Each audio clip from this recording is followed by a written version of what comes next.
Director John Barry, or Jack as he was known to friends and colleagues, was born Jak Schold, son of Polish-Romanian immigrants who'd settled in New York. After starting out as a waiter, Barry's father earned his way into owning 28 restaurants in Manhattan before being wiped out by the Great Depression. He returned to waiting tables to make ends meet. His son Jack knocked around at a variety of jobs, including prizefighter and vaudeville comic, until landing work as an actor and stage manager with Orson Welles' Mercury Theater, making him yet another major talent whose career gained traction in the orbit of Orson Welles. In 1942, Barry helped Welles mount his legendary stage production of Richard Wright's Native Son. It was Welles's colleague, producer John Houseman, who once he'd settled permanently in Hollywood, gave Barry his first directing job in the B Unit at Paramount. Barry soon was directing such big stars as Veronica Lake, Joan Fontaine, and Betty Hutton. But before long, the anti-communist witch hunt put a noose around his career. Tension was one of the last American films he'd direct before he found himself blacklisted as an alleged communist. The picture that caused him the most trouble wasn't Miss Susie Slagles or From This Day Forward or Cross My Heart. It was a 16-millimeter documentary he made in which members of the Hollywood 10 delivered for the historical record the statements they'd been forbidden to read in their appearance before the House Committee on Un-American Activities. It was fellow director Edward Dmytryk who eventually gave up Barry's name to the authorities, effectively salvaging his Hollywood career while canceling Barry's. But Jack Barry didn't quit.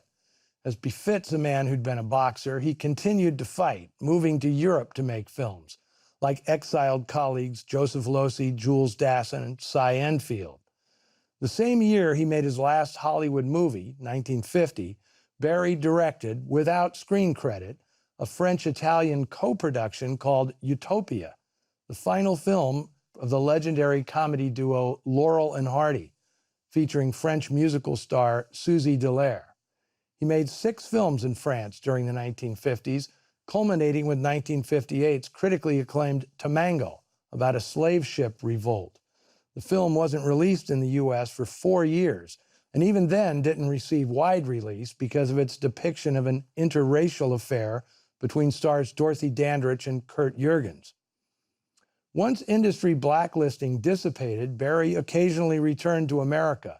He directed Diane Carroll to an Oscar nomination in the 1974 film Claudine, and wrangled Tony Curtis and a bunch of all-American kids in 1978's The Bad News Bears Go to Japan. Barry also had an acting role in his friend Bertrand Tavernier's fabulous jazz noir, Round Midnight. Despite his many tribulations, Barry declared before his death in 1999 that he wouldn't change anything in his incredible life story. Now, Barry wasn't the only participant in this film to be blacklisted. Lloyd Goff, who played Barney Daggers, suffered a similar fate. In November of 1952, both he and his wife, actress Karen Morley, lost their movie careers when they declined to name names before HUAC. Goff's name was even removed from the credits of Fritz Lang's 1952 film Rancho Notorious, in which he had a leading role. Goff wouldn't work again in Hollywood until the mid-60s. Now, those of you who don't want to hear any more about the blacklist are invited to complain over on the Noir Alley Facebook page and Twitter feed. Not that it will do you any good. Not talking about the impact of blacklisting on the lives of artists in America during the early days of the Cold War is like talking about the 60s without mentioning the Civil Rights Movement or the Vietnam War.